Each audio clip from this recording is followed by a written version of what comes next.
নতুন ভিডিঅ' সকলোৰে আগত পোৱাৰ বাবে এই চেনেলটো এতিয়াই ছাবস্ক্ৰাইব কৰক আৰু কাষতে থকা বেল আইকনটো বজাই দিয়ক। হেল্ল' ফ্ৰেণ্ডছ, যদি আপোনালোকৰ ভোটাৰ আই কাৰ্ডত কোনো ধৰণৰ ভুল থাকে, নামৰে ভুল হওক নাইবা ডেট অফ বাৰ্থৰে ভুল হওক, তো কেনেকুৱা বা ফটো ভাল হোৱা নাই, তো এনেকুৱা কিবা কাৰেকশ্যন থাকিলে আপোনালোকে এইটো বৰ্তমান এটা সুযোগ দিছে। এই সুযোগত আপোনালোকে এইবিলাক আপডেট কৰি ল'ব পাৰে। তো তাৰ বাবে আপোনালোকে নিজৰ মোবাইলৰ জৰিয়তেও কৰিব পাৰিব, কম্পিউটাৰত যাব নালাগে। তাৰ বাবে প্লে ষ্টৰত যায় এটা এপছ চাৰ্চ কৰিব লাগিব, ভোটাৰ হেল্পলাইন। ওপৰত যিটো দেখা পাইছে এইটোৱে। তো এই এপটোৱে আপোনালোকে ডাউনলোড কৰি ল'ব। ইয়াতে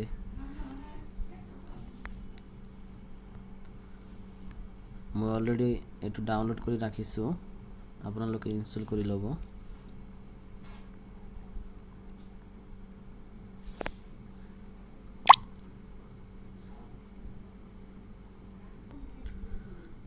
তো এনেকুৱা ইণ্টাৰফেচ এটা দেখা দিব প্ৰথমতে।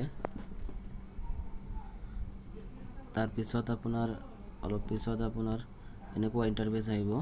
তো তলত যিটো আই এগ্ৰি আছে ইয়াতে ক্লিক কৰিব লাগিব।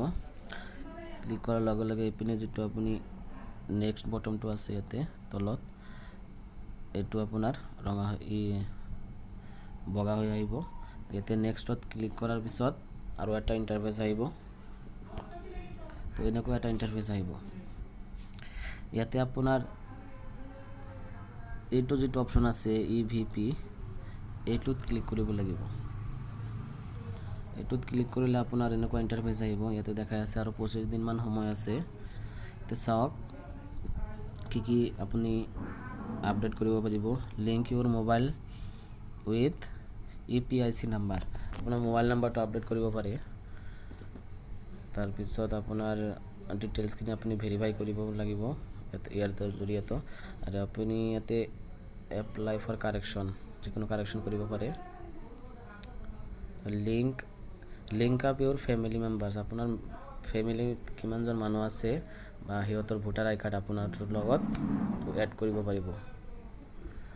Improve the polling station with Euro feedback, আৰু আপোনাৰ যিটো ভোটাৰ কেন্দ্ৰ তাতে আপোনাৰ কিবা প্ৰব্লেম থাকিলে বা অসুবিধা হৈ থাকিলে ইয়াতে ফিডবেক এটা দিব পাৰিব। তো তাৰপিছত কণ্টিনিউত ক্লিক কৰাৰ পিছত এনেকুৱা ইণ্টাৰফেচ আহিব। ইয়াতে আপোনাৰ মোবাইল নাম্বাৰটো দিব লাগিব। মোবাইল নাম্বাৰ দিয়াৰ পিছত আপোনাৰ চেণ্ড OTPত ক্লিক কৰি আপোনাৰ মোবাইলত এটা OTP আহিব। সেই OTPটো বহাই আপুনি নেক্সটত ক্লিক কৰিব লাগিব। তো মোৰ OTPটো আহিছে, মই মোবাইল নাম্বাৰ বহাইছিলোঁ। তো OTPটো দিয়া আছে। এতিয়া মই লগ ইন নাওত ক্লিক কৰিম। লগ ইন নাওত ক্লিক কৰাৰ পিছত এনেকুৱা ইণ্টাৰফেচ আহিব। ইয়াতে আপোনাৰ ভোটাৰ আই কাৰ্ডটো বাৰকোডটো আপুনি স্কেনিং কৰি ওলাব পাৰে, নাইবা ইয়াতে আপোনাৰ ডিটেইলছটো বহাই ওলাব পাৰে, নাইবা ইয়াতে EPIC যিটো নাম্বাৰ আছে আপোনাৰ ভোটাৰ আই কাৰ্ডত সেইটো দি আপোনালোকে ওলাব পাৰে। তো এইটোৱে সকলোতকৈ সুবিধা হয়। তো নাম্বাৰৰ সৈতে নাম্বাৰ ইয়াতে বহাই এইটোত ক্লিক কৰাৰ পিছত আপোনাৰ নাম্বাৰটো বহাবলৈ আহিব। তো মই নেক্সট পেজটো দেখাই আছোঁ। তো এইটোত ক্লিক কৰিলে আপোনাৰ ইয়াতে নাম্বাৰ বহালে অপশ্যন আহিব STN, আপোনাৰ ভোটাৰ আই কাৰ্ডত এটা নাম্বাৰ আছে, সেই নাম্বাৰটো ইয়াতে বহাই চাৰ্চ কৰিব লাগিব। তাৰপিছত আপোনাৰ ভোটাৰ আই কাৰ্ডৰ সম্পূৰ্ণ ডিটেইলছ ফটোসহ আহি যাব। যদি সেইটোৱে যদি আপোনাৰ ভোটাৰ আই কাৰ্ড হয়, তেতিয়া তলত ইটছ মি বুলি এটা অপশ্যন থাকিব, সেইটোত ক্লিক কৰিব লাগিব। তো এনেকুৱা ইণ্টাৰফেচটো আহিব। ইয়াতে আপোনাৰ নাম থাকিব, এজ থাকিব, কিবা যদি ইয়াতে কাৰেকশ্যন কৰিব লাগে কাৰেকশ্যন কৰিব পাৰিব।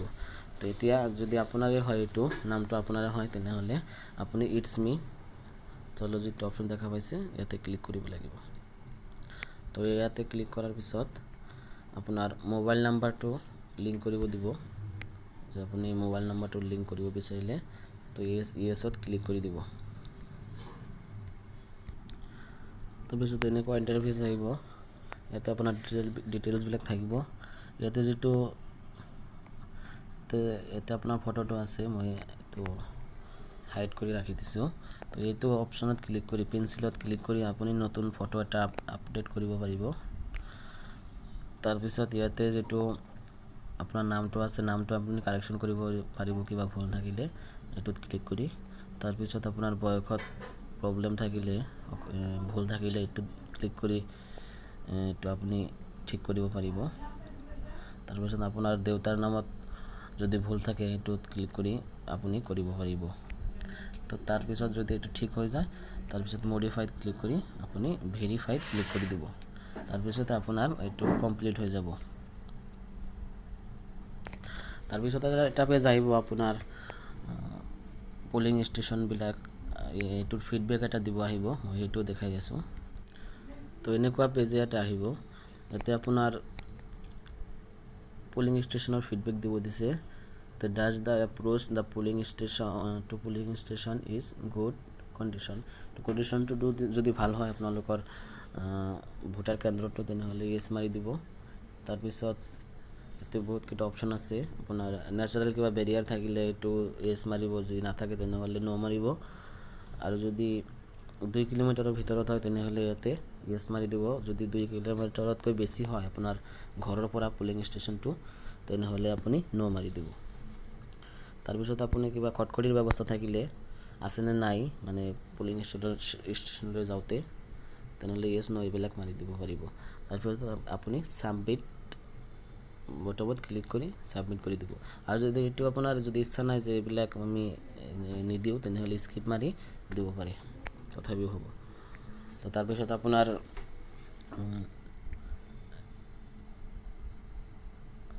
যদি আপুনি আপোনাৰ ফ্যামিলি মেম্বাৰক এড কৰিব বিচাৰে তেনেহলে আপুনি ফ্যামিলি মেম্বাৰকো আপোনাৰ এটোৰ লগত এড কৰিব পাৰিব। তো হেতু মই দেখাই আছো। তো এনেকুৱা ইন্টাৰফেস আহিব। ইয়াতে আপুনি আপোনাৰ ফ্যামিলি মেম্বাৰক এড কৰিব পাৰে। এড ফ্যামিলি নাম্বাৰত ক্লিক কৰিলে আকৌ সেই আগৰ নিচিনাই আপোনাৰ নাম্বাৰ টিপিব দিব STN। আপুনি আপোনাৰ নিজৰ পৰিয়ালৰ মেম্বাৰ বিলাকক হেতু নাম্বাৰটো ক্লিক কৰি যিটো PIC নাম্বাৰ আছিল হেতু নাম্বাৰ বহাই আপুনি এড কৰিব পাৰিব। তো এনেকৈ আপোনালোকৰ ফ্যামিলিত এড কৰিব পাৰিব আৰু আপোনালোকৰ ভোটাৰ আই কাৰ্ডটো আপডেট কৰিব পাৰিব যদি কিবা ভুল থাকে। তো যদি ভিডিওটো ভাল লাগে লাইক কৰক, শেয়াৰ কৰক আৰু যদি চেনেলটো নতুন হয় তেনেহলে চেনেলটো সাবস্ক্ৰাইব কৰি লওক, কিয়নো মই এনেকুৱা টেকনিক্যাল আৰু জব আপডেট বিলাক সদায় লৈ আহো। তো আজিলৈ মানে থ্যাংক ইউ।